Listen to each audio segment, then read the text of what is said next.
The Dave Hooker Show. A presentation of Off the Hook Sports. Objective insight, expertise, top guests.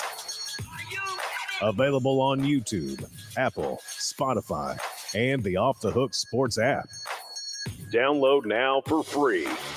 Also available on offthehooksports.com. I compute and obey. Now to Dave Hooker. Ready. Boy, we've got a loaded up show. Who can imagine it's just UConn week? Plenty to talk about.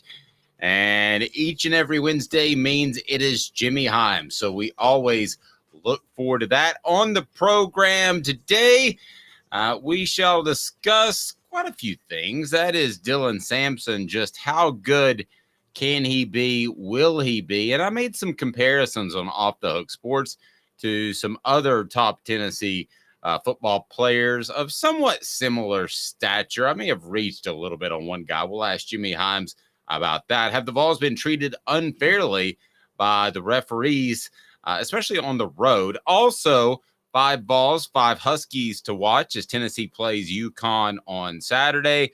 And Joshua Dobbs, man, I hate this. I loved his opportunity at Arizona because Kyler Murray doesn't like to practice nor watch film because that has to be put into his contract. Yet Joshua Dobbs, it didn't work out in Arizona. So we'll talk about where he is and if that's a good situation for him. He's a guy that's tough not to root for. Also, reaction to the college football playoff rankings show that came out. Tennessee at number 17. We'll discuss the top of the list as well. Please go ahead and hit that like button, subscribe. We greatly appreciate that. And we want to bring him in. The man, Jimmy Hyams, joins us now. Jimmy, how are you, sir? I'm doing great. How are you doing, Dave? I'm fantastic. We're off and rolling and got a lot to talk about with you today, including one of the things that I really have been looking forward to your perspective about, and because you've been around a little bit longer than me, and you've covered some guys with some interesting skill sets. So it's today's tough question. It's brought to you by Andy Mason, AndyMasonRealEstate.com. Today's tough question. Take a side. Take a stand. The Dave Hooker Show. A presentation of offthehooksports.com. What is Dylan Sampson's ceiling? That's what I want to ask Jimmy Hyams about today. And I say that because I thought he was really special at the end of the Kentucky game and making a lot of guys miss. It's brought to you by Andy Mason, AndyMasonRealEstate.com. Best prices, best service in the biz. And Andy Mason will take care of you for all your real estate needs. 40 years combined experience there in Knoxville. And Jimmy, before I get your take, I didn't say hi to Caleb. Hey, Caleb, how are you? I was going to say, I really took it personally. And, Jimmy didn't say hi to me either. Jimmy just said, how are you, Dave? I should just leave the show, guys. It's the Hyams and Hooker show. Let's just go ahead and take your mic away. Jimmy with a snazzy haircut, if you're on YouTube, by the way. I like that. Jimmy, let me ask you. Caleb, I'll say hi to you if you get another haircut, but until then. I think your hair looks fantastic. As long as we all still have it. I saw a friend on Facebook recently that doesn't have it anymore, and he's struggling a little bit. All right, and I do have some widow speaks. But Jimmy, what is Dylan Sampson's upside? I wrote a couple of articles on him, just eye test wise. I see him break some tackles that are just really out of the ordinary to me. I think he can be a really, really special player. His ceiling is Alvin Kamara, and he also happens to wear number 6. He reminds me a lot of Kamara. And even though he's 190 pounds, he runs with more power than that. I thought Alvin Kamara ran with more power at Tennessee than people gave him credit for. And Kamara was a little bit bigger, but I think that play in which he took the shovel pass and broke tackles to get a first down late against Kentucky by Samson, that really impressed me. He's got a nose for the end zone. He leads the team in touchdowns scored. He can catch the ball out of the backfield like Kamara did. I think he's a tremendous running back. The interesting thing is to see how much weight Tennessee tries to put on him. I mentioned I think he runs with more power than his weight would suggest. But they also, I remember when Jalen Wright came to Tennessee, and he weighed maybe 185, 190 pounds. He was a track star. He won state in North Carolina in like the 55 or 60 meters, whatever it was. And he was reluctant to put on weight initially because he thought it would impact his speed. Well, it didn't. He's up to 210 pounds. Samson, I wonder if he can carry that kind of weight. I don't know that he necessarily needs to. You'd like to get him over 200, though. But I think he's his ability to catch, his ability to break tackles, his ability to run with vision, with balance, all of those things remind me of Alvin Kamara. Agreed. Caleb? I was thinking in my head, like, would Alvin Kamara be the peak ceiling? But then I started to debate, because we've talked about it before, somebody like Charlie Garner. But then I'm thinking, Jimmy, comparing the two, I guess Alvin Kamara would be the higher ceiling. He surpassed Charlie Garner at this point, right? In terms of who was a better Tennessee and NFL running back. Yes, he did. And the interesting thing about those two is that Garner shared time with two other running backs at Tennessee. Mm-hmm. There was little man Stewart and Aaron Hayden. And now you've got a situation, and then Kamara split time with Hurd. And now the situation with Samson is he's splitting time with Jabari Small and Jalen Wright. So none of those players probably getting as many carries as they could have or should have had during their college career. But I do think that Kamara has surpassed Garner. Garner was a good NFL player, but not as good as Kamara. And I don't know, Bush Jones kept Kamara in the witness protection program for a while before he unleashed him against A&M. But I think, to me, Kamara was the better back. But that's not to disparage Garner. I thought Garner was a terrific college running back and a good NFL back. That's kind of funny to me, because I thought you might say Garner was the better of the three. We're going to ask the message board who has the bigger upside, Samson, Garner, or Kamara. I think the biggest problem with Kamara was that he didn't play as much because they paid Jalen Hurd to come to Tennessee, and Jalen Hurd might have flipped on them had he not played extensively. That's my thought. Well, here's what I think happened with Jalen Hurd and that departure. And Dave, you'll remember this back to the Outback Bowl. They change names all the time. I think that's what it was in Tampa. They played Northwestern, and they played Hurd in the I formation. And there was debate about whether he's even going to play in the game. So from the I formation, he gained, 140 yards, was the MVP of the game. And he had been promised by the staff they'd run more I formation instead of the zone read. And they didn't. And so he got really frustrated and quit at the end of the South Carolina game. So that led to his departure. So I don't think that the staff was truthful. And then you finally unleashed Kamara, and Kamara showed some flashes of being a good back when Hurd was there. But when he became the man, goodness gracious, he was so impressive. And certainly he's done a great job with the Saints. But I don't know about all this paying of Hurd. I will yield to your expertise on that, Dave. That's what I was told, but we'll just leave it with that. When you pay players, that's the problem, is they can flip on you and turn you in. But anyway, Caleb, go ahead, sir.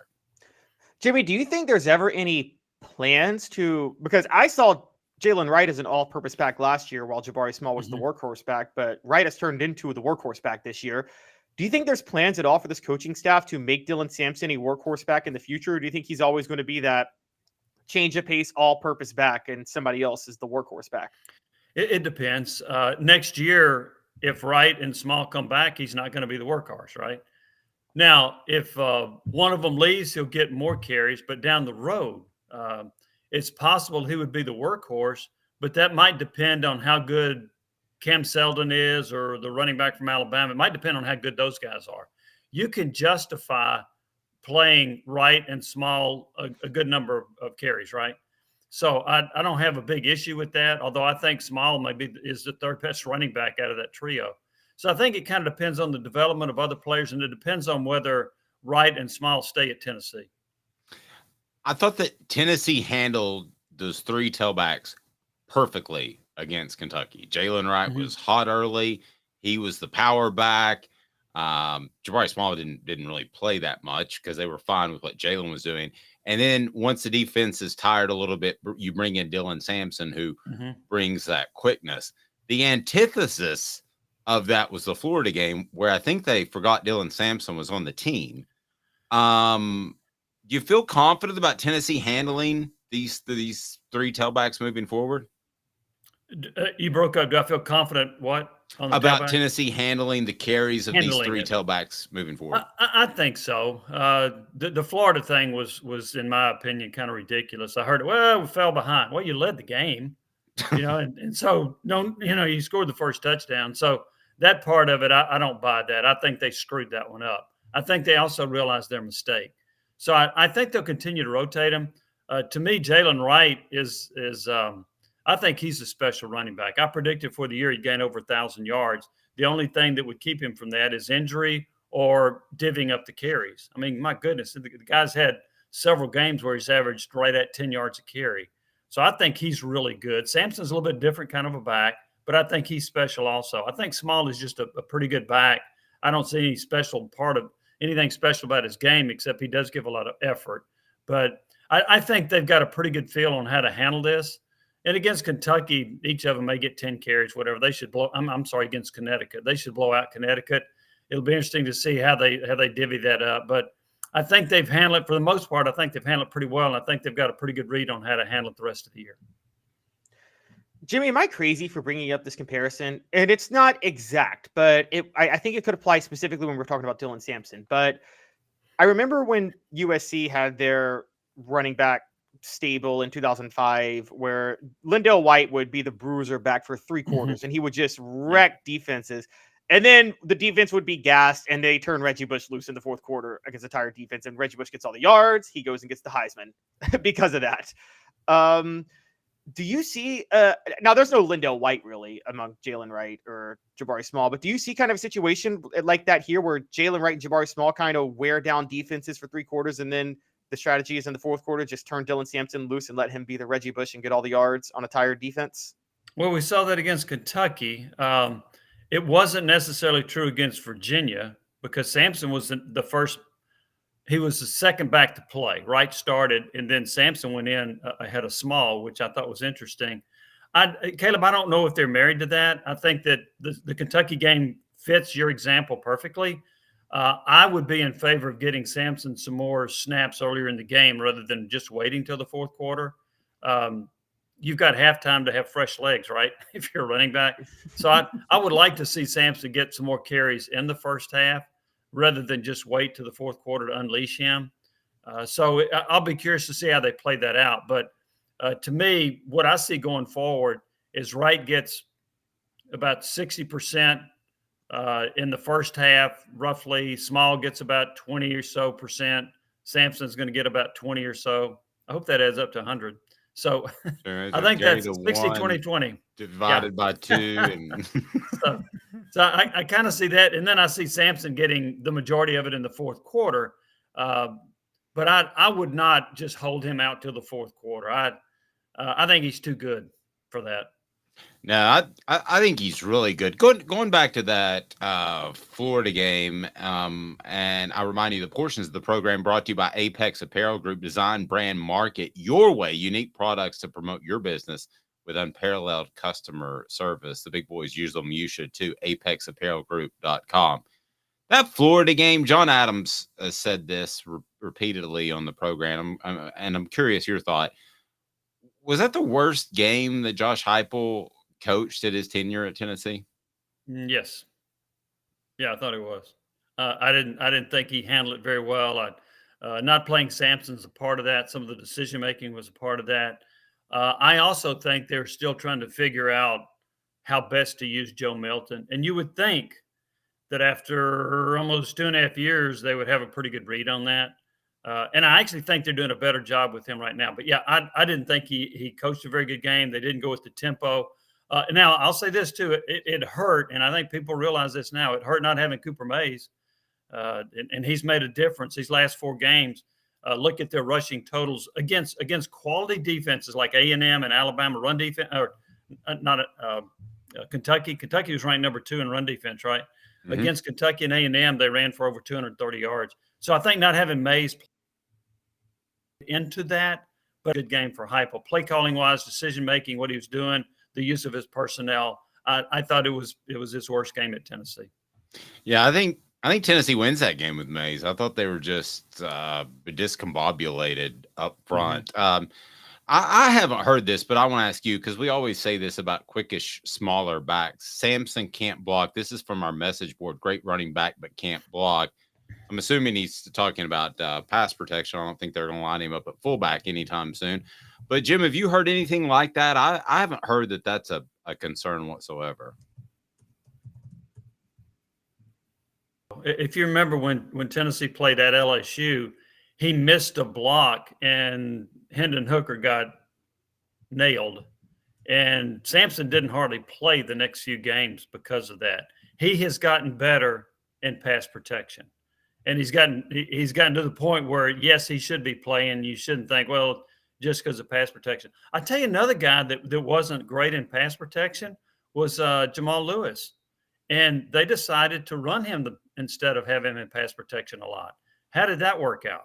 So, yeah, is Samson the best at pass protection? No, but he's still good enough, and he should get in the game and get more touches.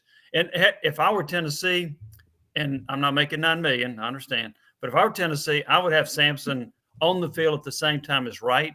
I would throw him the ball. I'd put him in the slot some and put Squirrel White at wide out, or vice versa. But I would have him in the game and use him as a weapon as a pass catcher because he's got good hands.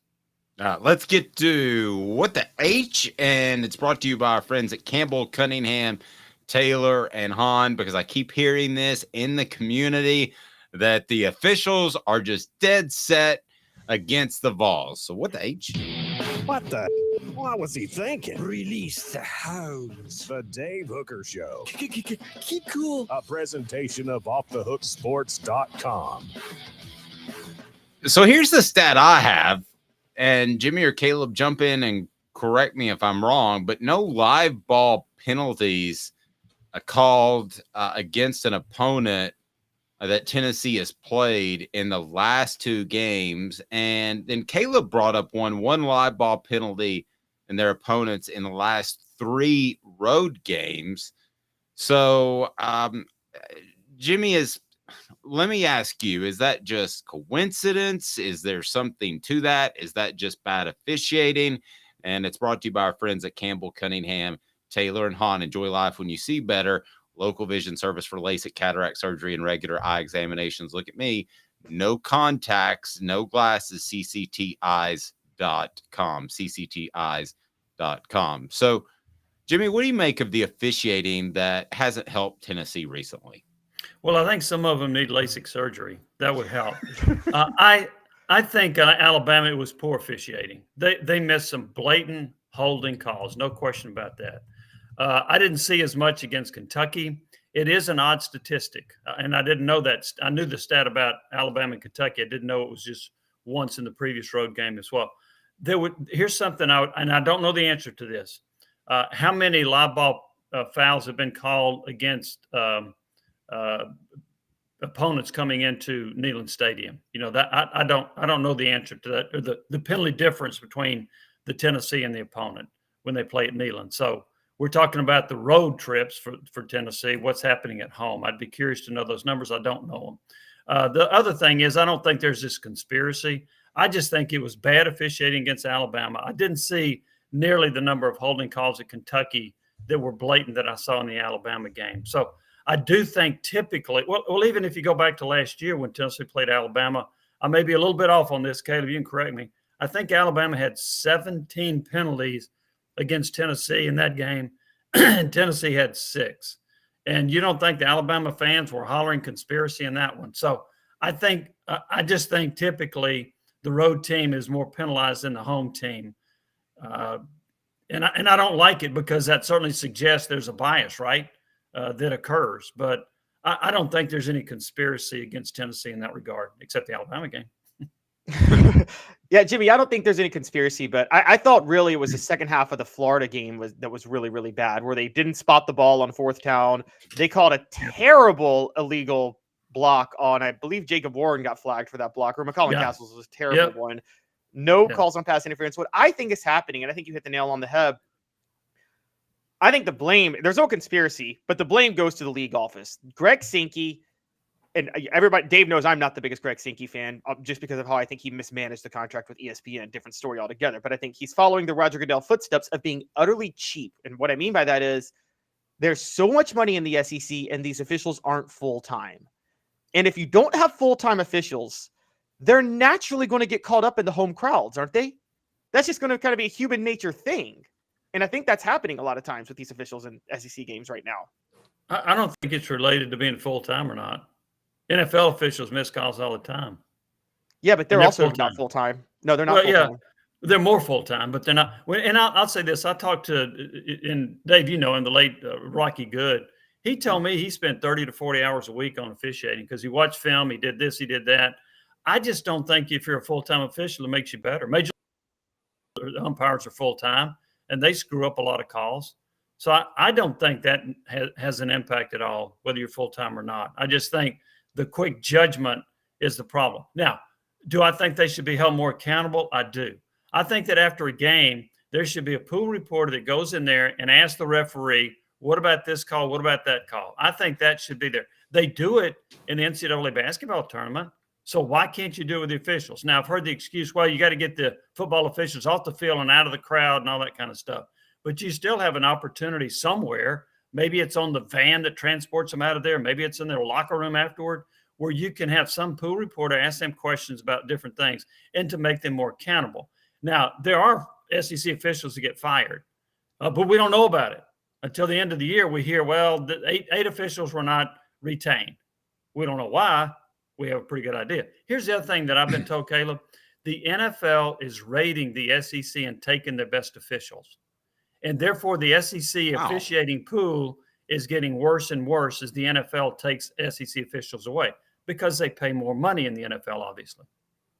Wow, I hadn't heard that.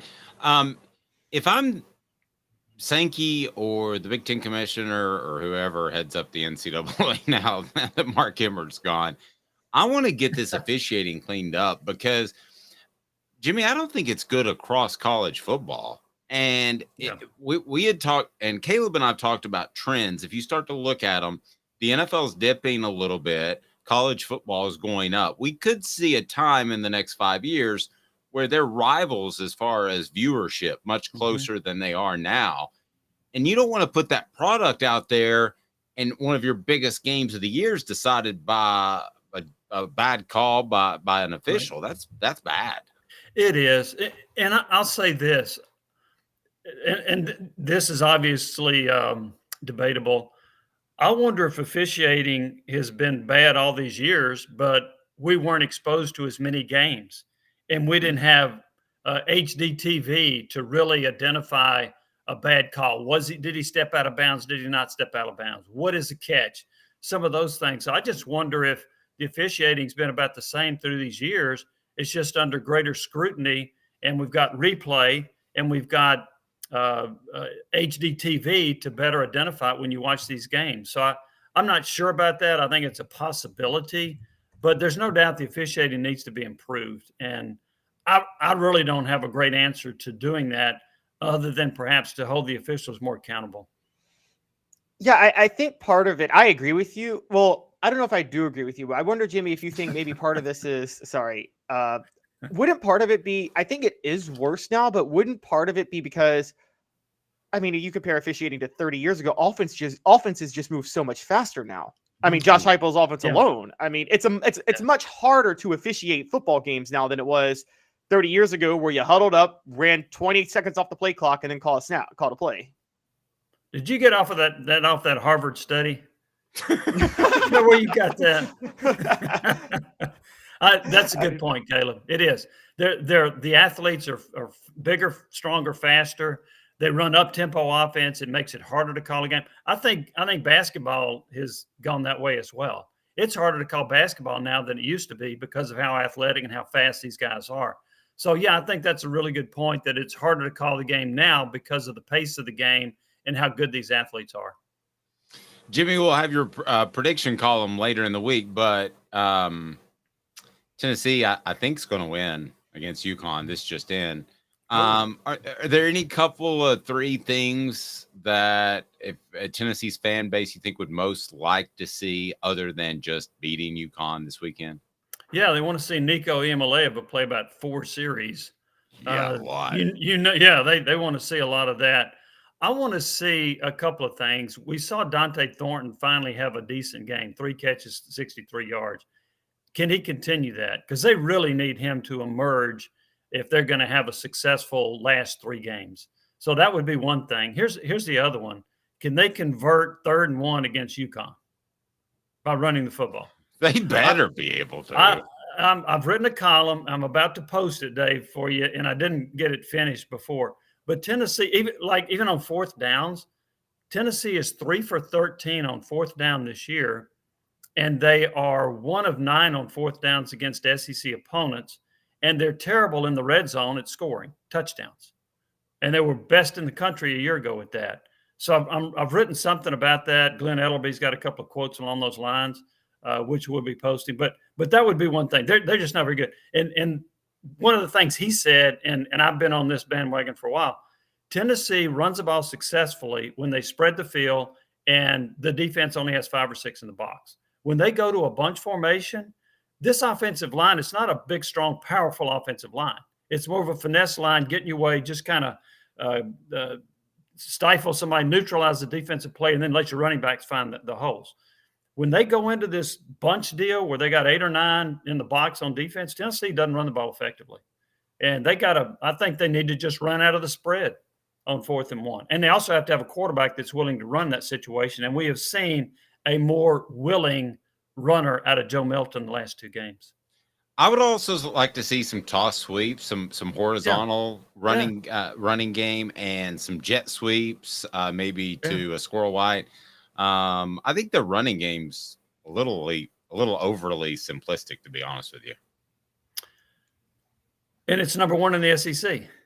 Right. So I'll go with you in regard to the short yardage situation. They've got to be more creative, and they're simplistic in your game, but we're getting a numbers advantage. And they've got, in my opinion, 3 quality running backs. So they may have one guy that's almost unblocked, but Wright or Samson or Small is good enough to defeat that guy a lot of times. So they don't do a lot creative in the run game except spread you out and find a hole for Samson or Wright or whatever. And they've been really successful in doing that. But against Florida, they found a defensive line that they had trouble dealing with when they had 5 or 6 in the box. Alabama did as well. If an opponent can stop the run game with 5 or 6 in the box, Tennessee's run game's in trouble. I get your point about them being. Go ahead, Caleb. I'm sorry, Jimmy. I get your point about them being finesse, but I'm still of your quarterback is 6'5", 240 pounds on 4th and 1. He should be able to get you a yard on a quarterback sneak. I don't know why the quarterback sneak is gone. You might find that in my column that I've yet to post with you guys. Yeah, you and Rocky Top Tom says we have a 6'5", 240-pound quarterback, and coach flat out moronically refuses to run a damn quarterback sneak from under center. Rocky Top Tom and I are disagree a lot based on generational preferences, but I fully agree with him here, 100%. Or her, him, her. I don't know if it's a guy or girl, but either way, I fully agree with you, Rocky Top Tom. Okay. Lastly, I just thought I'd share this before we let Jimmy go. A really backhanded compliment from Joe Calvin. You hit it on the head for once, Caleb. I always hit it on the head. Jimmy, we certainly appreciate. Jimmy, be good, my man. I appreciate you. Thank you, Caleb, and thank you, Dave. Thank you. Appreciate Jimmy it. I enjoyed it. I got a shout out there. Oh, yeah, you did. I always enjoy it. Thanks, guys. Thank you, Jimmy. I'm sorry, Caleb. I didn't say hi to you. And then Joe Calvin taking a shot at you. You got it right for once, Caleb. And Caleb gets it right all the time. What are you talking about? Just so people, I'm getting a bunch of shots because I have not followed through on my bet with the mayonnaise and coffee, but I'm doing it tomorrow when we do our bets for the week. Let's go ahead and draw this out. This sounds like a Friday thing. Remind us of the bet and why you have to put mayonnaise in your coffee on. Let's do it on Friday. All right, we'll do it with Fred here. Yes. I bet that Oregon and Utah would hit the over last week, and that was my big bet of the week. And Oregon did their job, but Utah didn't score anything more than 6 points. And so I have to put mayonnaise in my coffee. And to add insult to injury, I'm a Titans fan who does not believe in Will Levis, who started the mayonnaise and coffee thing. And Will Levis balled out for the Titans on Sunday. But Dave, let's be honest. I think you would at least agree that that was a fluke game by Will Levis, wasn't it? It's not going to last. Well, I don't know yet, but I will tell you this. I think that defensive coaches oftentimes get beat by a quarterback that is new, and then there's a book on him, usually within about 6 to 8 quarters. So that's how I would judge him. If he's the starter for the next 2 weeks, plays 8 quarters, how's he doing 3 weeks from now? Then if I'm you and he's playing well as a Titans fan, I'm excited. But Chat Mortgage, congratulations. Your home search just got easier. Buying a home in Chattanooga has never been easier with Chattanooga Mortgage. Chat Mortgage, that's chat with 2T mortgage.com. 5 Vols and Huskies to watch. Yes, you need to know them because this is a football game that's probably not going to be close, but this is a game in which Tennessee can improve. We'll discuss that in exactly 2 minutes. 5 Vols and Huskies to watch with Caleb Calhoun. I'm Dave Hooker. Sun, sand, and salt water, the beach is a very relaxing place. Unless you wear contacts. Ow! Open your eyes to the best the beach has to offer with LASIK vision correction from Campbell Cunningham Laser Center. Ah. Sports Treasures in North Knoxville is one of the South's largest sports cards and memorabilia dealers, featuring over 10 million sports cards from vintage to modern. Sports Treasures carries a full line of hobby boxes, singles, autographed memorabilia, Tennessee Vol collectibles, fan cave decorations, and so much more. See a museum full of collectibles at Sports Treasures, 4819 North Broadway in Fountain City, and Sports Treasures on Facebook. Sports Treasures, where the real sports fan goes to shop. Have you seen the latest TriStar Hats Co. product? TriStar Hats Co.? What's that? You know, those really cool hats, shirts, tumblers, and even license plates with 3 stars like the official Tennessee flag and stripes like the American flag. Pretty patriotic if you ask me. Ah, gotcha. Seen those. Those are cool. Where can I get them?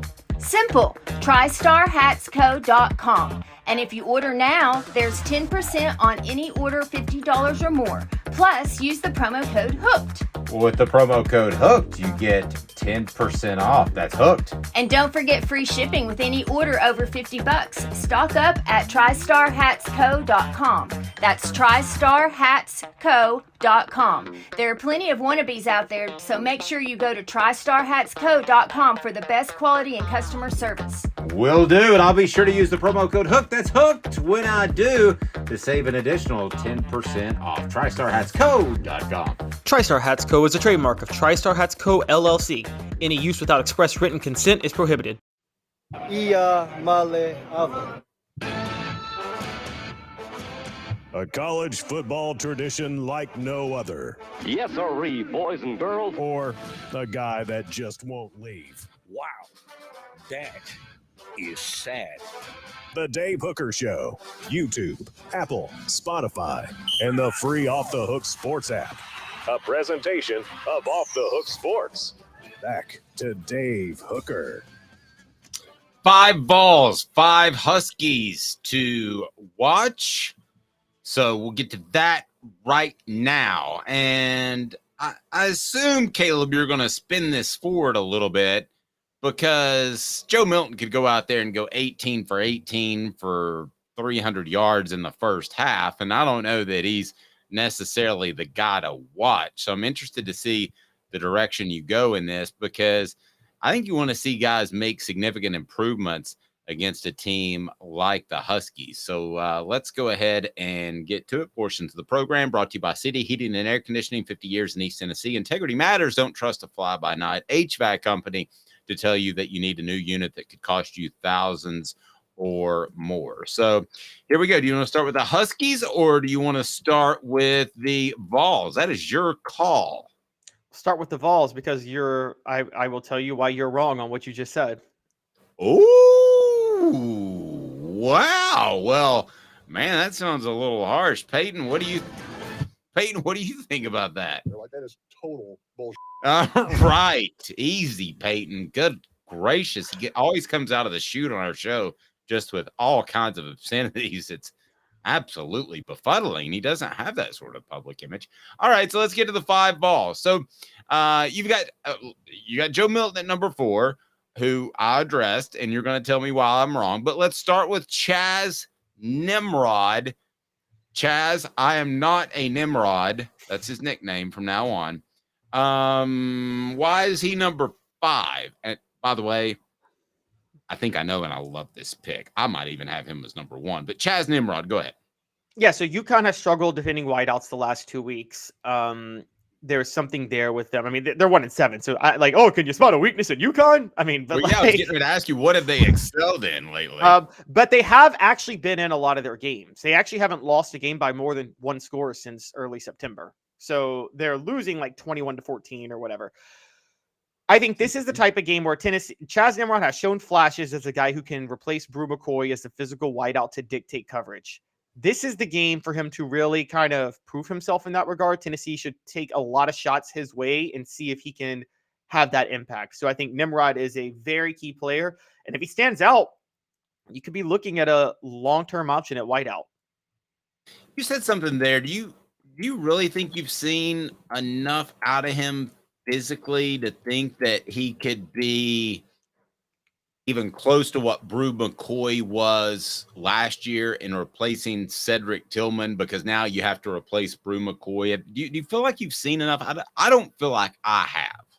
I see the size, and I see the hands. Chaz Nimrod. I saw the hands against Texas A&M. The first, I know Milton only had 100 yards in that game, but he threw a pass way behind Nimrod, his first pass, and Nimrod caught it over the middle. Brew McCoy I actually see better hands than Brew McCoy's hands, quite honestly. Now, do I see the leaping one-on-one balls? No, but I mean, I don't see why he can't do that. Okay. He's 6'3" right now. He's just short of 200 pounds. The guy needs to come into next season at about 210 to be the physical presence that you would want at receiver, assuming he can maintain that with his frame and not lose speed. So number 4, you got Joe Milton. I would say that Joe Milton. Did I interrupt you? Sorry. Yeah, I was going to ask, with these physical receivers, we talk about minimum level with wideouts? Is there a base level of speed you have to have, or does speed really matter for these physical wideouts on the outside that much? I think it's like we talked about with throwing arms and arm strength. I think there's a base. I don't think you can run around out there at a 4.6 regularly and stay open. But I do think that he has. I don't think there's a guy that's playing on Tennessee's football team that doesn't have enough speed right now. So I think he'll be fine. But I do think you would like for him to win one-on-one battles like Brew McCoy was going to do this season. Number 4, you've got Joe Milton, balls to watch against the Huskies. Why? Because goodness gracious, he could go out there and ball out and he's still going to be the starter. And let's be really honest with you.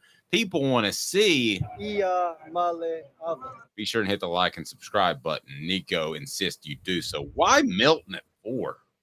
Because, look, I would have a different list if the Austin Peay game didn't happen. But the Austin Peay game happened, and I was like, we went into that game thinking, like last year, like, oh, it's a hooker offense. They'll put up 60 and then pull their starters and call it a day.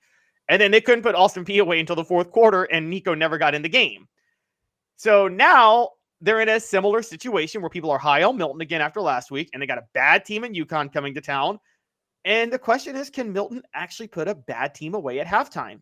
We haven't seen him do it yet, Dave. Okay. This Huskies team's pretty bad. Wesley Walker, number 3. I want to see if makes this list of Vols to watch. Wesley Walker, number 3. Why? Jim Mora Jr. runs the West Coast offense.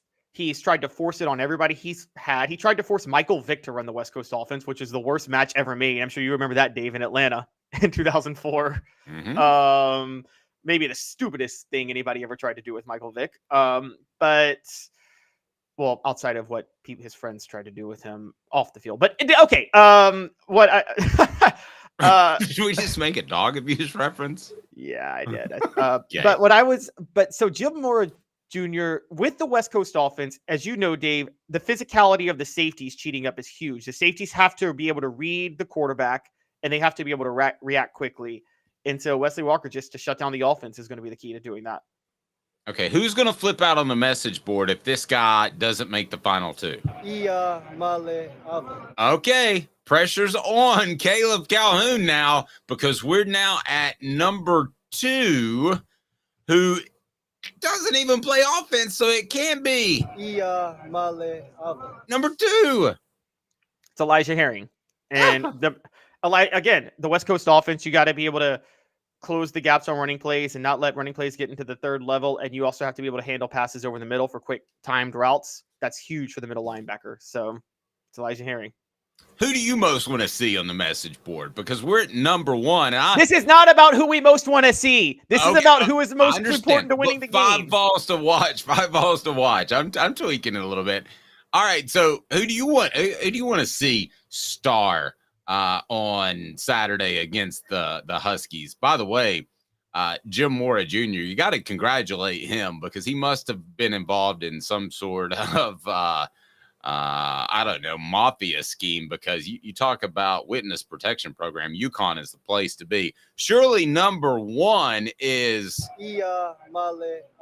Please tell me, Caleb, please, for the love of all that's holy, tell me he's the guy that you want to see. Nope, because it's not about who I want to see. It's who Tennessee needs to step up, and Tennessee is not going. Nico Iamaleava is not going to be the one to put this game away. They won't put him in until the game is put away. And the question is, can they put the game away? And we don't know. So number 1 is Jalen Wright, because you beat UConn by torching them on the ground, and Jalen Wright is a physical back. We know what Jalen Wright does. So Jalen Wright needs to get 100 yards in the first quarter. Sorry. Travis says Nico being a bust won't make this list. For those of you that are just joining today that weren't with us yesterday, we were joking about Nico being a bust. Rob says Nico should be on the list, but he's not. And I'm a little bit heartbroken by that. Portions of the program brought to you by Herald Group Security Solutions. We're going to look at those Huskies. Leadership, experience, specialization, addressing problems through unique mission-specific mitigation techniques, also making your children safer, one school at a time. We're with private schools now. Want to go with public schools. So go to your school administrator and say, Herald Group Security Solutions, heraldgrp.com. Support our sponsors. They are right below. All right. So the Huskies that you want to keep an eye on, I'll be honest with you. I mean, if they want to borrow just for a little bit so that I can see him play, I'm fine with that. You know, you could just switch jerseys. But all right, let's go through these Huskies. You got Jackson Mitchell at linebacker. I'm going to start by saying Nico Iamaleava could not run the West Coast offense. But anyways, that's not his game. That dude could run any offense. Jackson Mitchell's UConn's leading playmaker on defense, leads the team in tackles. Wait, why couldn't he run? Why couldn't he run the West Coast offense, Peyton? Like, that is total bullshit. Because the West Coast offense is about short precision accuracy. Nico Iamaleava's strength is his big arm. I have been told that he's crazy good accurate. Okay, I'm sure he is on deep balls, but how often do you throw the precision, quick 5-yard hitch routes or quick passes over the middle on 3-step drops in Josh Heupel's offense? Nobody knows how accurate he is on those things because you never actually run those in Heupel's offense. That's a fair point. All right, so you got Mitchell at number 5. Do we want to say anything about Mr. Mitchell? He has a defensive touchdown on the year, an interception, a fumble recovery, 81 tackles, 39 solo tackles. Pretty much does it all. 3.5 tackles for a loss. So he's the linebacker, the overall playmaker on their defense. Okay. And then we have Taquan Roberson at quarterback, who, just for the record, is not as talented as who? All right, but what do you think of UConn's quarterback? He's also not as talented as L. Roberson. Who remembers him? Kansas State, 2004. Big 12 championship. What's his name again? L. Roberson. Oh, I do remember him. Yeah. Led Kansas State to the Big 12 title with the blowout over Oklahoma, the Oklahoma team that was considered the greatest team of all time until that game. I'm just glad Jim Mora Jr. got a shout out. Taquan, he hasn't been good this year. He's completing 57% of his passes. And by the way, I keep bringing up the West Coast offense. Dave, the West Coast offense is designed for you to have high completion percentages. So if you're only completing 57% of your passes in that offense, you're bad. So he's a bad quarterback, but he's the quarterback, so he's got to be on the list. Daniel throws one out there. First of all, Rob says, Caleb, what are you smoking? You don't have to smoke, by the way. If you go to our friends at Hemp House Chat with 2 T's, the premier hemp dispensary, but you can smoke online with a wide variety, great selection, and strict standards to ensure you only receive the best in CBD or Delta products. Go with the Big Orange Crunch. Use the promo code HOOKED. HOOKED, get 10% off. There's a lot of stuff out there. You want to make sure you're safe. Hemp House Chat with 2 T's.com. Where were we? I got lost. Caleb, what are you smoking? Taquan Roberson. What's next? Daniel wants to see the Okoye kid at tight end. I think you're going to see Ethan Davis before him. And so who's next? We're at number 3, Price Yates. Yes, he is the edge rusher for UConn. He has 4.5 sacks, 8.5 tackles for a loss on the year. So, and Joe Milton did get sacked twice last week. So if UConn's going to make this a game, they're going to want to try to get a couple of sacks in the first half, and Price Yates will be key for them to do that. Any relation to Doug Yates of Doug Yates Racing? I have no idea. Okay. Chris Sheeran, defensive back. Will he have even a pass breakup against the Vols? Your thoughts, and any relation to Ed Sheeran, even though it's spelled differently? It's spelled differently, and I don't think he's nearly as good at his job as Ed Sheeran is at his job, because Ed Sheeran's amazing. But gosh, love Ed Sheeran. Love Ed Sheeran. But I will say that, okay, so Chris Sheeran is a safety. Playmaker kind of does it's kind of that do-it-all safety, kind of like Wesley Walker for Tennessee. And Joe Milton, as you and I know, can be prone to mistakes every now and then. If he throws a pass behind a player over the middle, it could be an interception for Chris Sheeran. So leads the team. He has 2 picks on the year, so watch out. And the number 1 Husky to watch is it's not. It's Cameron Edwards, the running back, who's pretty good and on a little bit of a hot streak there. Well, as hot as you can get in Connecticut. Well, look, this is an indictment on Mora, because Victor Rosa was, by the way, look at the picture of Victor Rosa if you want to pull it up and tell me this guy does not look like a running back. Victor Rosa looks like a kicker if you look at him. And Jim Mora was starting him at running back all year. He got hurt, and then Cameron Edwards came in, and he's gone over 100 yards from scrimmage in each of the last 2 games. So I think, yeah. No, go ahead. Don't let that comment on the message board throw you off. Continue your thought. No, I just say Victor. I think Cameron Edwards is now going to be their best offensive weapon, and Jim Mora. You have to question how he ever thought Victor Rosa was better. I can look at Victor Rosa and say, how is this guy a running back? Travis says a little more ginger in your hair, Caleb, and you look like Ed Sheeran. I can see that, and he's a good-looking dude, so that's a compliment. He also apparently parties like nobody's business. There were a couple of rappers who were like, oh, we're going to show you how we party here in America. And they were in Miami, and Ed Sheeran went all night. And I think DJ Khaled was like, I had to go to sleep. I couldn't hang with him. Can we do that thing where we meld together our faces so you would get the slightly red hair and then see if we together would look like Ed Sheeran? So if Caleb and I had a child, which is physically impossible and not going to happen even if it was, would it look like Ed Sheeran? That's the question I have for you. So we'll see if we can merge those together. Joshua Dobbs, I started the season and I said, this is so perfect for him because he's going to Arizona, and Kyler Murray, literally, guys, in case you're not NFL fans, he has it written into his contract that he has to watch film 4 hours a week. I've never heard of that ever, ever, ever. If you're not watching film at that level, you're not going to be successful. Same for the SEC level, for that matter. And he was also told he couldn't count video games this film. Yes, and I thought Joshua Dobbs to Arizona was going to be a great fit. Now, they're kind of trying to tank to maybe get a Caleb Williams. At least that's the talk. But Dobbs traded. Tell me about his new destination, and should we be happy for Josh Dobbs, who we love to root for, or should we be like, darn it? You should be thrilled for Josh Dobbs. Ooh. You should be thrilled. Josh Dobbs is finally on a team with a coach who will be invested in him, a coach who knows how to call offense, and a team that is not trying to tank. Tell everybody where he's going. I haven't even said that yet. Josh Dobbs was traded from Arizona to Minnesota. Minnesota is 4-4. They just lost Kirk Cousins for the season. They still think they're a playoff caliber team. Josh Dobbs is probably going to start right away with them.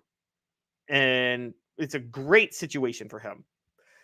Kevin O'Connell, the head coach there, one, quick connection. He was born in Knoxville. So you don't think he knows a little bit about Josh Dobbs? And there's that. He was Matthew Stafford's quarterback. He was the offensive coordinator, of the Super Bowl, of the Rams when they won the Super Bowl. He's a Sean McVay protege. Now, Dobbs is not like Stafford. Stafford is the big arm drop back passer. But Dave, you know this. The Sean McVay offense got Jared Goff to a Super Bowl, who's a totally different type of quarterback from Matthew Stafford. It's very adaptable to the quarterback, whoever it is. Yeah, no, it is adaptable. So are we saying that, because you said that Joshua Dobbs has, and when we say weak arm, know where we're coming from. It's an arm good enough to play in the NFL, or he'd already be out. But you've raised concerns about his arm strength. So you think that is adaptable to his new offense? I think this offense is adaptable to his weak arm, because Jared Goff had kind of a weak arm too, and he got them to the Super Bowl. So I think that this offense is adaptable to it. So Dobbs' mobility is going to be a factor and going to be a big help. And I think he's in a situation. He's got a supporting cast. Look, he was on a team trying to make the playoffs last year with the Titans at the end of the year. But Todd Downing was a deer in headlights and had no idea how to use his new quarterback, because I've never seen an offensive coordinator that breaks more toys on purpose than Todd Downing does. So I was very down on Downing. But now I think he's in a great situation with a great offensive coach, a playoff contender. And I think Minnesota is going to invest in him. Look, Arizona was playing with one hand behind his back, because while he was trying to win, Arizona as a team was trying to tank. It's almost like they went out and got him, and they were like, "Oh, Dad, blame it. He's too good. He's going to win too many. He's going to win 4 or 5 games, and we're not going to get Caleb Williams." That's exactly what it was. I felt like that was part of it. Other than producing Prince, Minnesota is a terrible place. Kevin Garnett, Kirby Puckett. Yeah. Janet Jackson, or Jimmy Jam, the guy who produced for Janet Jackson, is from Minnesota. Okay, I didn't know that. Prince definitely had that sparkle like Rick Terry Jewelry Designs can offer. They want to be your jeweler looking for affordable game day jewelry. How about the Fire Opals, the Tennessee tradition? RickTerryJewelry.com, RickTerryJewelry.com.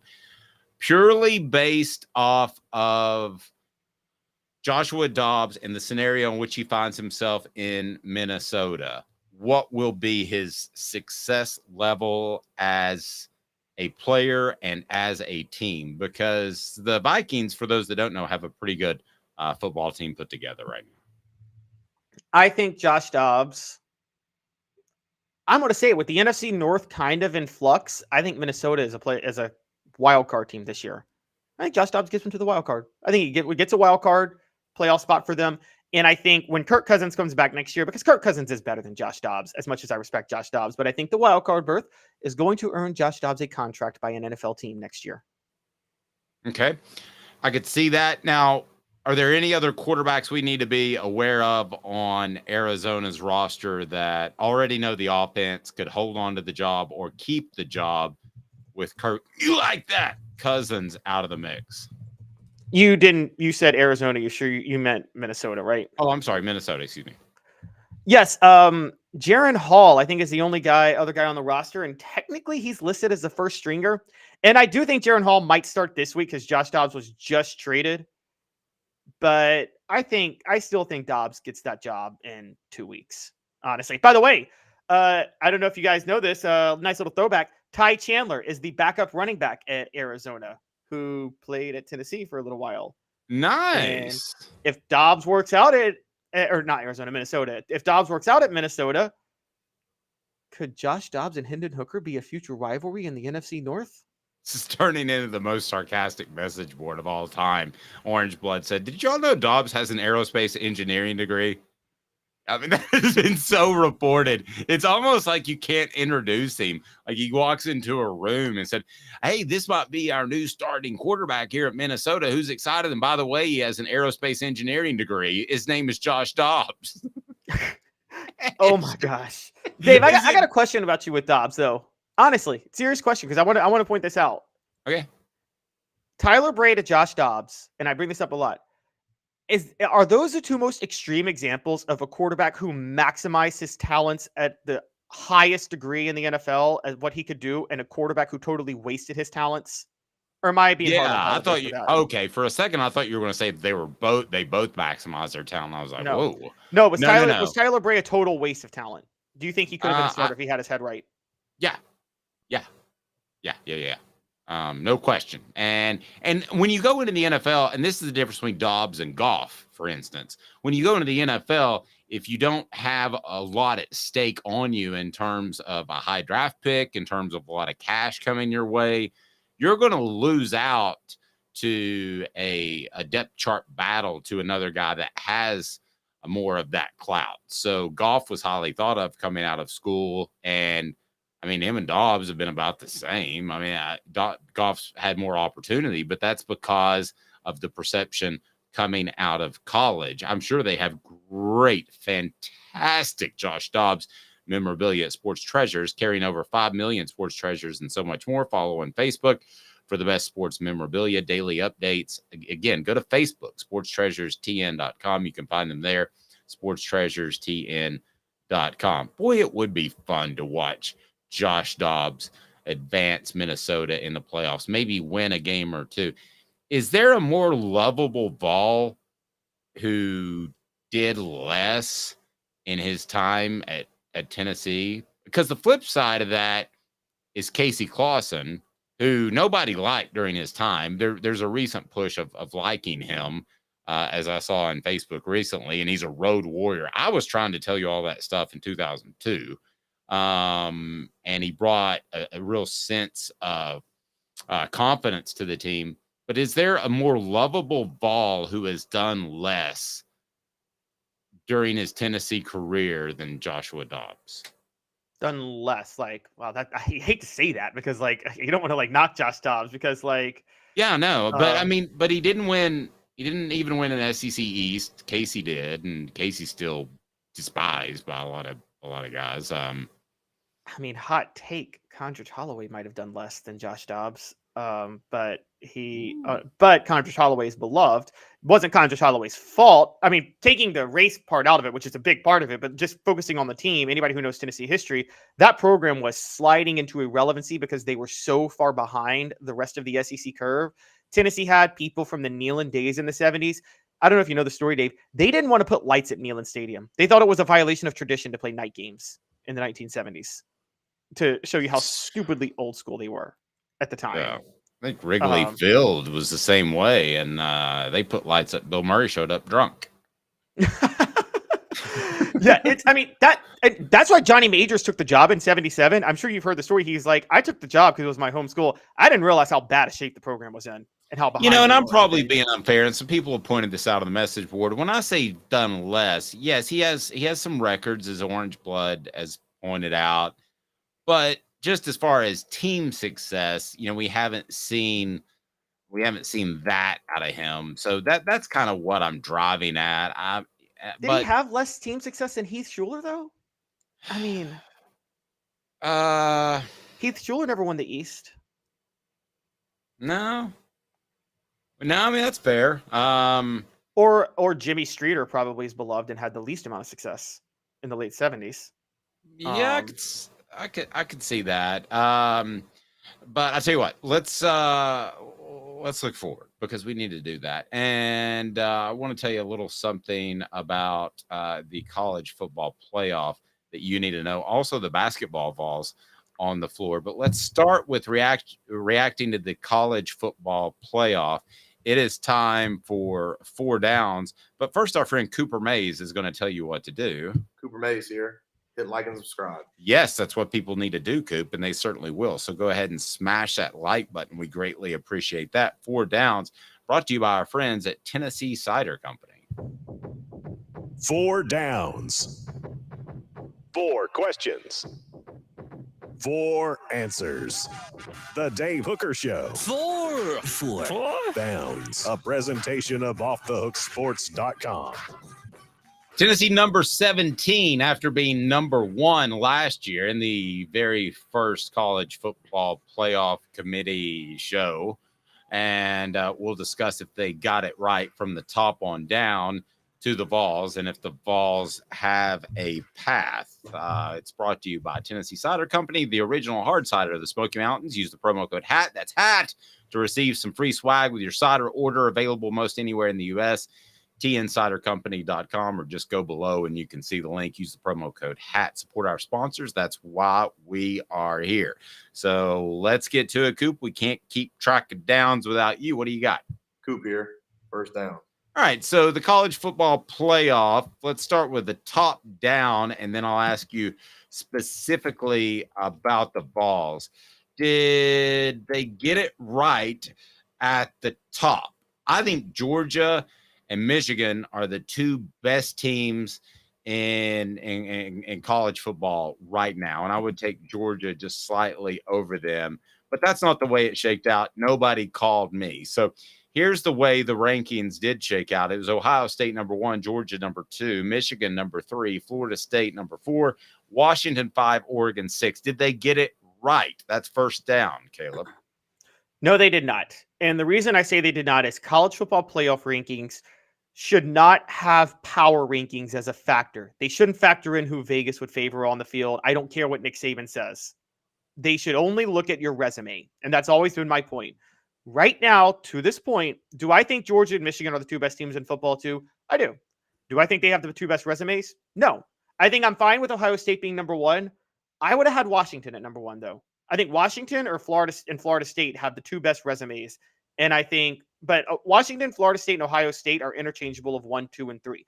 Georgia and Michigan, one of them has to play somebody beyond like the school for the blind before I can put them at number in the top 4, because they have had the worst schedules of any top 5 playoff team in history to this point. And I would have Oregon at number 4 ahead of Georgia and Michigan with 1 loss. All right. What down, Coop? Cooper Mays here. Second down. Vols at 17, too high, too low. Right now, it's, you know what? It's too low. I think they should be ahead of Notre Dame, quite honestly. Agreed. And so I think they should be at number 16. All right. What down we got, Coop? Tennessee center Cooper Mays here. Third down. Okay. So I know you want to touch base on this. And I know that you've talked about this earlier. Do the Vols have a path to making the college football playoff, and what has to happen? Yes, they absolutely have a path. So let me break down. Let me just say this point real quick.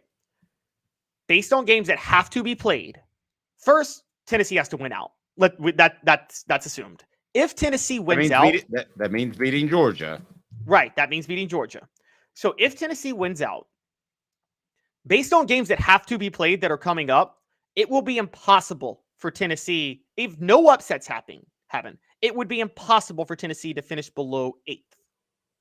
Okay, so that's all. That's assuming no upsets happen. Now, first step is somehow backing their way into the SEC title game, because they're not going to go to the playoff as a 2-loss team who didn't win their conference. So they have to somehow win the SEC, which means if you're Tennessee, you want Missouri to beat Georgia this week. You want Georgia to beat Ole Miss next week because you want that 1-loss Ole Miss team to have 2 losses. You want to beat Georgia, and then you want to play Alabama in a rematch. And the reason you want Alabama in a rematch is if Alabama loses to LSU and you go beat LSU in the SEC title, well, you won the SEC, but you and Alabama both have 2 losses and Alabama beat you. The playoff committee will look at that. So the rooting interest for Tennessee in the SEC is Missouri beat Georgia, LSU beat Florida, Alabama beat LSU, Georgia beat Ole Miss, Tennessee beat Georgia, and then Tennessee beat Alabama in the SEC title game. Now, if that happens, they'll be at number 7, assuming there are no upsets. But again, I think they would. There will be. And I think they would leapfrog Notre Dame, which would put them at number 6. And I also think they would, that would put them at number 6, really knocking on the door. And Washington or Oregon, one of them is going to fall somewhere. Okay, let me ask you this, because these are human individuals, and it leads us to fourth down, Coop. All SEC center Cooper Mays here. Fourth down. All right. Is Tennessee appealing? Last year, they were obviously appealing.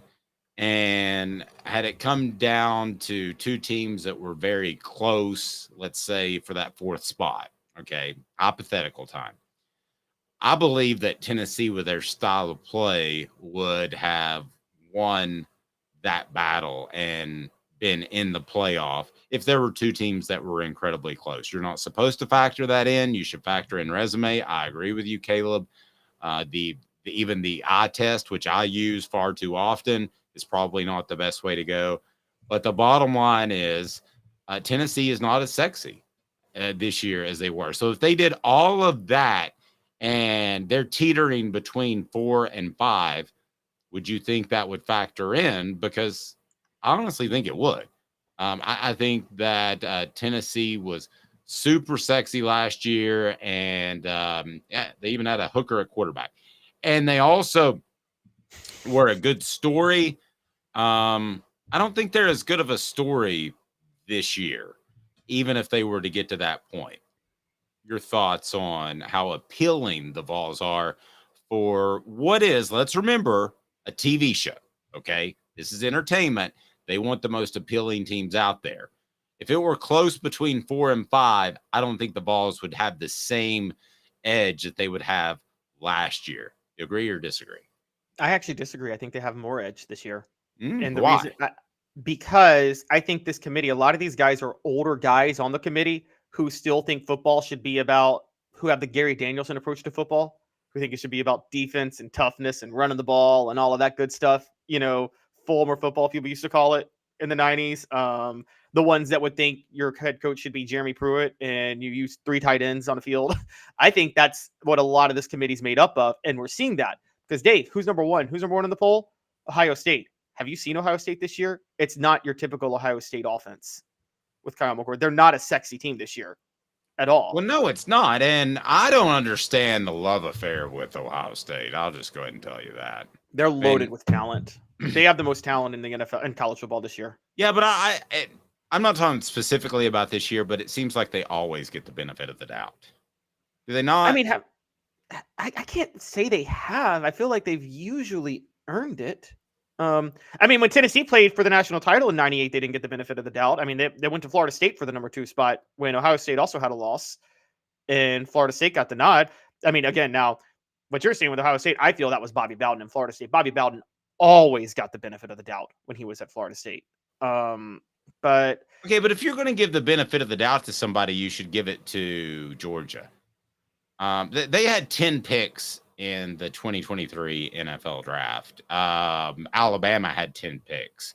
If you look at the Philadelphia Eagles, they're pretty much the Georgia Bulldogs. Michigan was next with 9 picks. TCU third with 8. To me, if you're giving somebody the benefit of the doubt and you're going to like somebody when you really don't have enough of a test subject, I guess is the word I'm looking for. You don't have enough history to really judge these two teams, and we will by the end of November.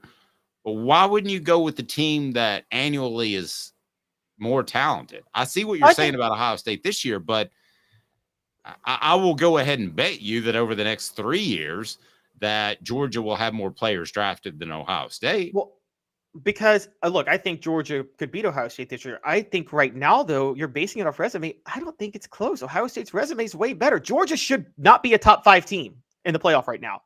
Okay, I'm sorry, but like Georgia and Michigan have played air so far this year. I think James Madison has played a tougher schedule than Georgia. James Madison's undefeated record is more impressive than Georgia's record right now. So I think, but we have to use some common sense, don't we? I think you use common sense by putting Georgia at 5 and saying when they beat somebody worth their salt, which would be this weekend when they play Missouri. All right, I'll move you up when you play Missouri. Until then, I got 1-loss Oregon ahead of them, and I got Michigan behind Georgia. I got Michigan at number 6, Georgia at number 5, Michigan at number 6, because neither of those teams have played anybody. And I think resume matters. These rankings aren't about where you think it's going to end. They should be based on what you've done to this point. Full stop. Philosophically, I'm more of an eye test guy. And I understand where you're coming from. Eye test doesn't get you through a court case. It doesn't win you an election. It doesn't do a lot of things in life. But I am a little bit more of an eye test guy.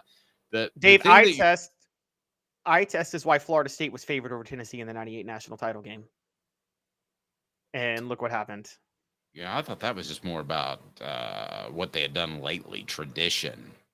No, it was about people looked at Tennessee and was like, well, they struggled to put away Mississippi State. They struggled to beat Arkansas. They looked a little rough at November. And they said, you know what? Florida State is playing better in November. Eye test, by the way, here's the biggest piece of history. 2006. Do you remember the Florida, Michigan, Ohio State debate when Ohio State beat Michigan and everybody thought Michigan should play Florida in a rematch or Ohio State in a rematch, and Florida got the nod for Urban Meyer's first national title? Everybody said Florida has been struggling to win all these games, and Michigan blew out everybody and only lost to Ohio State by 3. They passed the eye test. But what happened? Florida goes to the national title game and beats Ohio State 41-14. And I mean, eye test is a tiebreaker.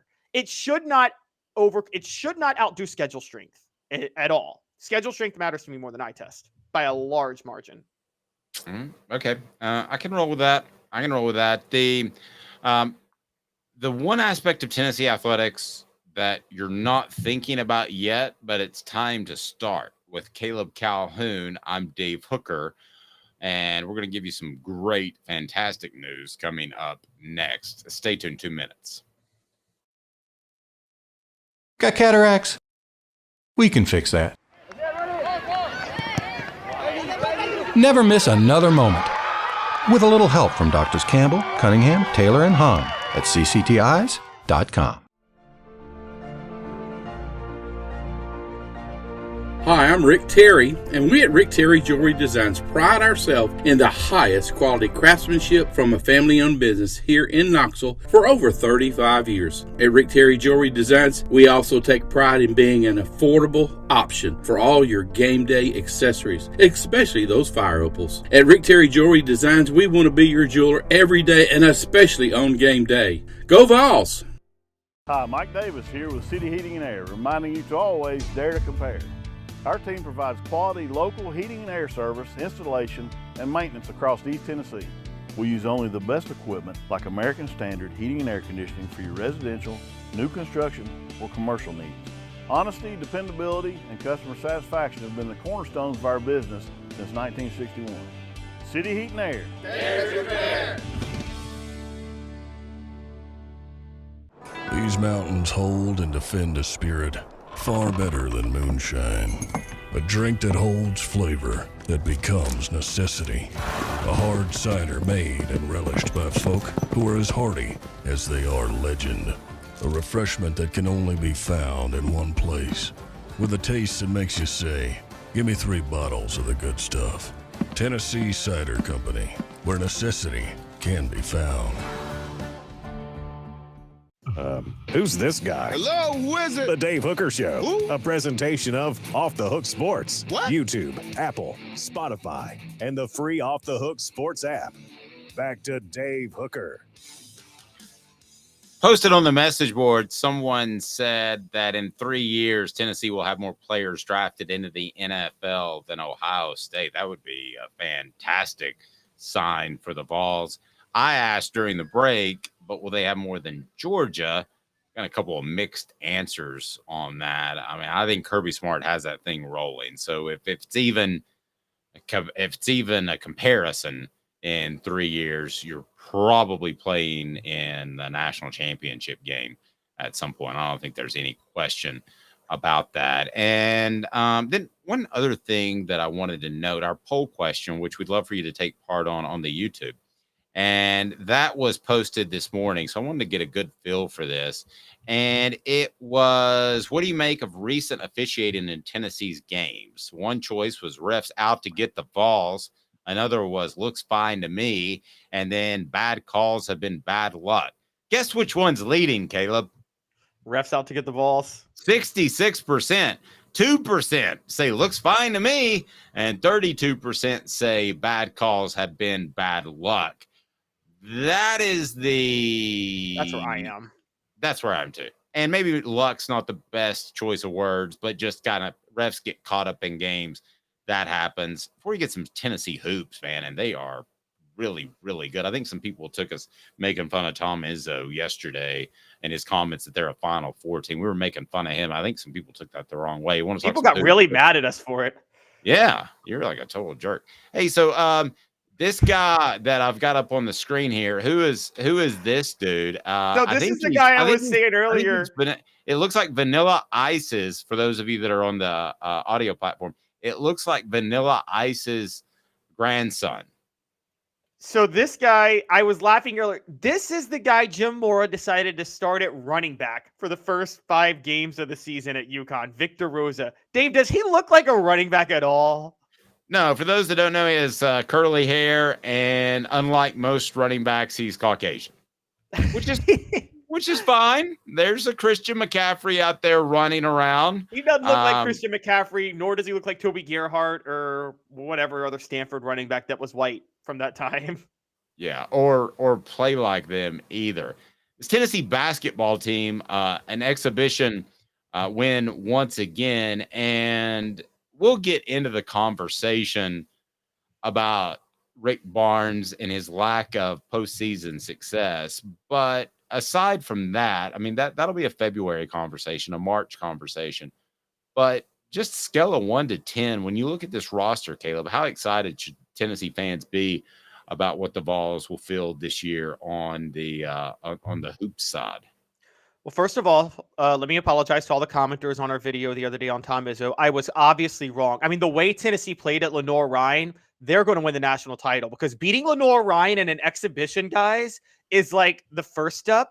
Next step, national title. I mean, it's basically the same thing. Exhibition games are just that big of a deal. Here we go.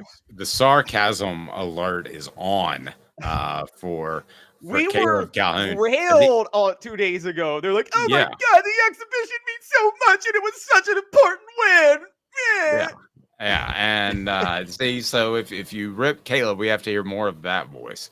But Tennessee, for any of those that thought we were ripping Tennessee's basketball program, that wasn't the case at all. I just thought it was you were ripping people who thought that game mattered.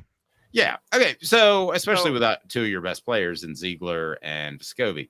Tennessee basketball, your thoughts on how good this program can be. And let's talk regular season for a second, because one game does determine ultimately what you do. And that loss could be the first round, second round, Sweet 16, Final Four, or they could win it all. But as far as a team that could potentially win the regular season, could get a 1 or 2 or 3 seed, what do you think of this team's potential from what you've seen so far? Okay, in all seriousness, it's through the roof. And it's through the roof because of the depth and because of Barnes willing to change his philosophy. I'm going to tell you what stood out to me yesterday, Dave. And it's not about how they played in the game. They beat Lenoir-Rhyne. I swear, if anybody brings up how they looked playing Lenoir-Rhyne, I'm just going to throw my headset. Okay, that just drives me crazy. But I will say that it's how Barnes managed the roster. Zakai Ziegler and Santi Vescovi were both out. Those are both guards. You and I both know Barnes has had a bad habit of wanting to play big still in this age of basketball. He used to like those like tweener stretch 4 guys playing the 3 and then 2 true post players at power forward and center. That's what he's always liked. And this time, even with his 2 starting guards out, he still played small ball. Jemai Mashak and Josiah Jordan-James were out. Okay, Jonas Adu was the center. He was the big guy. But then he had Don Connect, Jordan Gainey, Josiah Jordan-James, and Jemai Mashak as the starters. All 4 of those are guard/wing players, but none of them are post players. And so I think what we're seeing is that Barnes is willing to play small ball now, and not because he's forced to, because of some injuries. Now, Toby Awaka came off the bench, had 11 points, and he is a big guy. I was worried Barnes would start Adu and Awaka together. He's not doing that. And because of Barnes' philosophy, I think Tennessee should be excited because Barnes has finally joined 21st century basketball. Okay, so you're telling me you think there's a philosophical shift in the way Rick Barnes is going to put a team together. Is that what you're telling me? I do. I think there's a philosophical shift. Okay, I don't want to be pessimistic here, but I'm going to play devil's advocate. A philosophical shift at, what is he, 68 years old? Yep. Okay. A philosophical shift usually doesn't happen when you're 68 years old. Okay. And when that philosophical shift is tested and that philosophy is tested in tough times, and every team's going to have tough times. Very few teams just run through the regular season undefeated or with 1 or 2 losses. You tend to fall back on that. So, Caleb, how concerned are you that Rick Barnes could fall back on his usual coaching, which is to be very conservative? Yeah, playing tough defense and using size. I think he could, because he has the roster to do that too. Unfortunately for Tennessee, I could definitely see. So they have too much versatility in their talent. Yes, exactly. Interesting. So I think that is a legitimate concern, but I'm not so sure, because Rick Barnes has changed his philosophy before. He just hasn't changed it the way he needs to. So, I mean, Rick Barnes has gone tempo in the past. He's lived a little more by the 3-point line than he wanted to in the past. So I think the philosophy, I think he'll actually be patient and be able to stick with what he's doing. Your example, I will say, it's funny. I don't know where to go with this, because I think of, when Steve Spurrier was in South Carolina, he had a philosophical shift and moved away from the fun and gun, knew he had to, and did a great job as a coach. But I did feel like when things got a little tight, he reverted back to just trying to desperately throw it every time to make a play, even at South Carolina. Well, and Steve Spurrier also, I thought he placed an importance on running the football that he didn't in 2001, especially against Tennessee in that game. And it was chuck it, chuck it, chuck it. And his game plan, no offense to Travis Stevens or any of those guys, Casey Clausen, or the guys that played a great job on defense, but Steve Spurrier's decision to not run the ball more often is the reason that game went Tennessee's way. So I think you're always going to fall back on kind of what you know and what your base beliefs are. That would be my concern for Tennessee's fan base, is you go out there and you're run and gun, and then you get to February and you get a little tighter. That would be my concern for Tennessee's fan base, because you don't want to see the run and gun and you get all excited and then suddenly you're like, oh, well, that didn't work out very well. Well, Barnes has never abandoned tempo, to be fair. He actually always has tempo. He just likes to play big, rely on the mid-range when they're scoring out of half-court sets. And he focuses heavily on defense. So he's not as much. What he doesn't like is the fluid finesse shooting on the outside, moving the ball around the perimeter. You're right. He could revert back. I mean, it depends on a lot of this is how Barnes runs his practices. He's very grinding in his practices. I think you know that, Dave. You know the coaches that just it's kind of like the Jim Harbaugh effect. You know this Jim Harbaugh in football. It's a known thing. He really grinds everybody around him, doesn't he? To where you're just kind of mentally drained by the time kickoff happens. A lot of times, if you're Michigan players or San Francisco players or wherever, that happens to Tennessee. You think Rick Barnes grinds them down? I think he grinds. I think he grinds players. Yeah, and I think that's why you see these February slumps with him a lot of times. Because they're mentally drained. A lot of coaches that like to coach defense do that. John Calipari does it. Why do you think John Calipari only has 1 national title? Because maybe Rick Barnes just needs to go Jerry Green and have a couple of pops before practice. I mean, why not? Why not? 1, 2, 3 tequila. Watch some soap operas, right? I mean, that was Wade. Yeah, they're right. But what you sometimes need I mean, and look, it goes both ways, because I know Jimmy Johnson grinded the Cowboys and they won 2 Super Bowls out of it. So, I don't know what the balance is to grind versus to maybe pull back and just, let them mentally clear their head. Well, you win. I mean, and here's the other thing. You win, and those Jimmy Johnson teams, don't get me started, were so deep. I mean, they had their second string won the 3rd Super Bowl with Barry Switzer as a coach. Those were second string players on the 92 team. So it was basically like, if you don't want to go out there and grind, somebody else is going to, now. So does Tennessee have that much depth where you can say That if you don't go out there and grind, somebody else can step in for you. But again, that I'm getting off topic. This is a team that has a philosophical shift with their coach. That's the news here. We think, right? Yes, but part of the philosophical shift is practice, because Barnes, the reason I say grind is because Barnes always he's not against the 3-point line. He just likes to play big and use the mid-range. And then in practice, he grinds because he coaches defense heavily more than anything else. And so the question becomes, is he still solely pushing his players on defense? Because as you know, Dave, the effort you give on defensive-oriented coaches in basketball, the effort that requires to play the level of defense to the standard that those coaches want, it does drain you a lot mentally, particularly when great offense always beats great defense. Now I'm going to do what I said I wouldn't do. Tennessee's a number 1 seed. They win the regular season in the SEC. I don't care if they win the SEC tournament because it's a meaningless event. Even a tornado through it downtown Atlanta couldn't stop that thing because nobody cared. And they played in front of like 500 fans.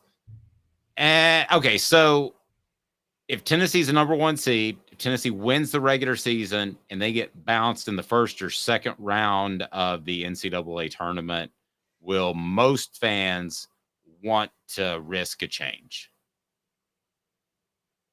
I think most Tennessee fans have perspective. Now I could be wrong on that, because I know most fans wanted to risk the change with Jerry Green in 2001, but I think the difference was, you know more about that than I do, Dave, but wasn't it Jerry Green inherited a bunch of Kevin O'Neill recruits and just rolled the ball out and didn't even bother to coach them? Wasn't that the case with Jerry Green? Yeah. It was exact. I mean, he literally said those words in a practice before an SEC tournament game. He goes, let's just practice will just be 2 hours of street ball. And I'll never forget a reporter next to me. I'm not going to name him, but he's a big hoops guy, and he wanted Tennessee to go deep in the tournament. Typically reporters don't root for people, but root for the teams they cover. But you want your team to go deep in the tournament because you get to go to more games, and covering an NCAA tournament is a lot of fun. And I remember him saying, GD, that's the effing stupidest thing I've ever heard in my life. Because, when you go into that week before the SEC tournament, you only have, 6 to 8 practices before the NCAA tournament. So you should be working on something instead of up and down street ball for 2 hours. The guys can go do that on his own.